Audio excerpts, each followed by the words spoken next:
Expensive बीवी के नखरे। ऋषभ और रिया को अपने नए घर में शिफ्ट हुए अभी थोड़ा ही टाइम हुआ होता है। वो दोनों ही अपनी बेटी अनन्या के स्कूल के एडमिशन के लिए अच्छा सा स्कूल ढूंढ रहे होते हैं। ऋषभ, तुमने अनन्या के लिए कोई स्कूल देखा? जब से हम यहाँ शिफ्ट हुए हैं अनन्या के स्कूल के बारे में तो कुछ सोच ही नहीं रहे हैं। अब ज्यादा देर की तो उसका साल खराब हो जाएगा। सुन रहे हो ना ऋषभ? हाँ बाबा, हाँ सुन रहा हूँ, लेकिन तुम मुझसे क्यों पूछ रही हो? तुम्हें मेरी चॉइस पसंद कहाँ आती है? तुम बात ही ऐसी करते हो। वैसे अनन्या के पुराने वाले स्कूल में क्या दिक्कत है? यहाँ से पास भी है और अनन्या के दोस्त भी है वहाँ।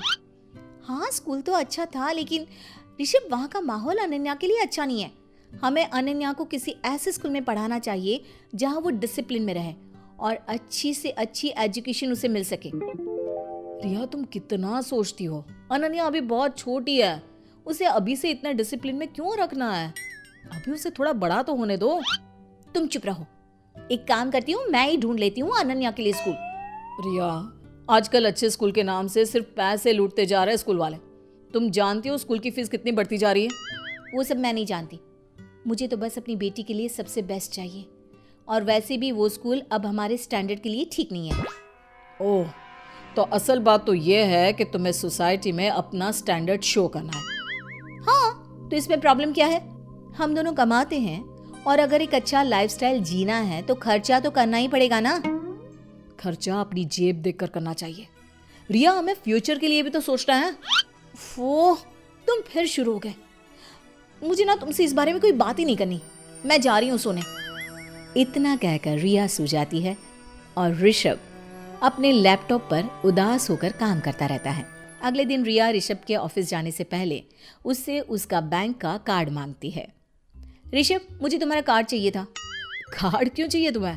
अरे कुछ सामान लेना है। जब से यहाँ शिफ्ट हुए हैं कितना जरूरत का सामान लिया ही नहीं है, और ना ही कुछ डेकोरेशन का सामान लिया है। ऋषभ अपना कार्ड रिया को दे देता है। अच्छा सुनो, प्लीज ध्यान से खर्च करना। हाँ बाबा, हाँ ठीक है, पता है मुझे। ऋषभ ऑफिस चला जाता है और रिया अनन्या को लेकर शॉपिंग पर निकल जाती है। शाम को ऋषभ के फोन पर बैंक के मैसेजेस आने शुरू हो जाते हैं। शॉपिंग के बिल देखकर ऋषभ के तो होश ही उड़ जाते हैं। वो गुस्से से आग बबूला होकर घर आता है। ऋषभ घर पहुंचता है और इतना सारा सामान देखकर गुस्सा हो जाता है। रिया, ये सब क्या है? मैंने तुमसे कहा था ना कि सोच समझ के खर्च करना। तुमने तो मेरा अकाउंट ही खाली कर दिया। इतनी शॉपिंग करने की क्या जरूरत थी? अरे तुम इतना गुस्सा क्यों हो रहे हो? मैंने सारा जरूरत का सामान ही लिया है, और वैसे भी मेरी सैलरी अभी नहीं आई है, इसलिए मैंने तुम्हारा कार्ड यूज किया। नहीं तो मैं अपना ही कार्ड यूज करती। बात कार्ड यूज करने की नहीं है रिया, बात इतना खर्चा करने की है। तुम्हें पता है ना, अभी अनन्या का भी एडमिशन कराना है। अगर तुम ऐसे ही खर्चे करती रही तो कैसे मैनेज होगा सब? ऋषभ, तुम इतनी टेंशन मत लो, सब मैनेज हो जाएगा। मेरी सैलरी भी तो है ना। लेकिन ये सब अभी खरीदने की क्या जरूरत थी? और ये सोफे, इसकी अभी क्या जरूरत थी? कैसी बात कर रहे हो ऋषभ? दिवाली आने वाली है, घर पे लोग आएंगे, तो तुम उन्हें क्या दिखाओगे कि हमारे पास एक सोफा भी नहीं है? तो ये सब सिर्फ दिखावे के लिए है। रिया, मैं तुम्हें समझा समझा के थक गया हूँ। अगर तुम ऐसे ही खर्चे करती रही तो एक दिन बहुत पछताओगी।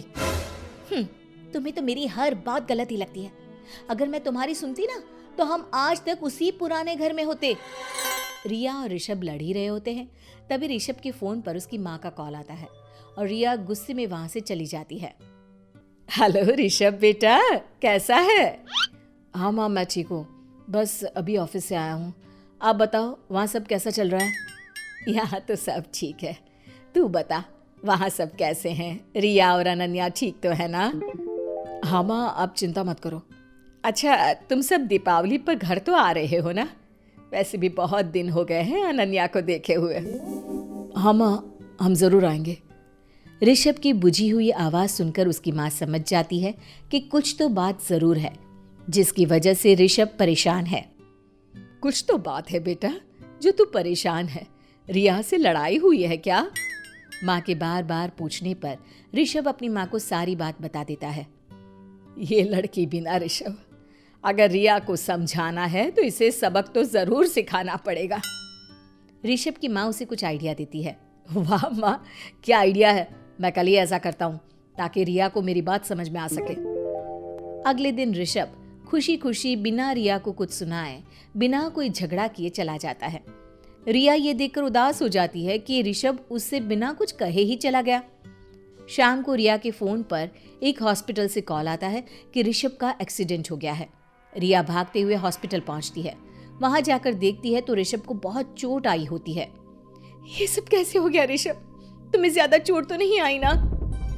मेरा एक्सीडेंट हो गया था। वो तो अच्छा हुआ कि अंकित मेरे पीछे ही था अपनी कार में, और वो तुरंत मुझे यहाँ ले आया। थैंक यू सो मच अंकित। अरे कैसी बात कर रही हो रिया? ऋषभ मेरा दोस्त है, उसे कैसे कुछ होने देता मैं? अच्छा वैसे डॉक्टर ने कहा है कि अब तुम घर जा सकते हो। रिया, तुम जाकर एक बार बिल पे कर दो, फिर हम चलते हैं। मेरा कार्ड तो तुम्हारे पास ही है ना? हाँ लेकिन बिल कितना आया है? मेरे पास कुछ कैश है, मैं अभी पे कर देती हूँ। रिया, 50,000 का बिल है। ये सुनकर रिया के तो होश ही उड़ जाते हैं। 50,000? ये क्या बोल रहे हो? इतना बिल कैसे आ गया? वो डॉक्टर ने ऋषभ की छोटी सी सर्जरी भी की है ताकि आगे कुछ प्रॉब्लम ना आए। लेकिन ऋषभ, इतने पैसे तो नहीं है अभी हमारे पास। मैंने तुम्हारे अकाउंट में सारे पैसे की शॉपिंग कर ली। रिया बहुत शर्मिंदा हो जाती है। तभी अंकित बिल देने की बात करता है। अरे ऋषभ, मैं भर देता हूँ, कोई बात नहीं, जब तुम्हारे पास हो तब मुझे दे देना। थैंक यू भैया। आई एम सॉरी ऋषभ, मुझे तुम्हारी बात मान लेनी चाहिए थी। मैंने कभी भी फ्यूचर का सोचा ही नहीं। आगे कुछ भी हो सकता है और पैसे बचा कर रखने चाहिए। चलो, अब तो आ गया तुम्हारी समझ में। अंकित बिल भर के चला जाता है और रिया ऋषभ को लेकर घर आ जाती है। रिया का मूड बहुत खराब होता है। वो बार बार ऋषभ से माफी मांगती है, अपनी गलती पे शर्मिंदा होती है। रिया को इतना उदास देखकर ऋषभ से रहा नहीं जाता और वो रिया को सब कुछ सच सच बता देता है कि ये सब ऋषभ का ही प्लान था। रिया को ये समझाने के लिए कि इतना खर्चा करना अच्छी बात नहीं है, खर्चा सोच समझ के ही करना चाहिए, और इस प्लान में अंकित भी उसके साथ था। रिया सारी बातें सुनकर हैरान हो जाती है और ऋषभ से फिर से माफी मांगती है और वादा भी करती है कि आज के बाद से वो बेवजह खर्चे कभी नहीं करेगी।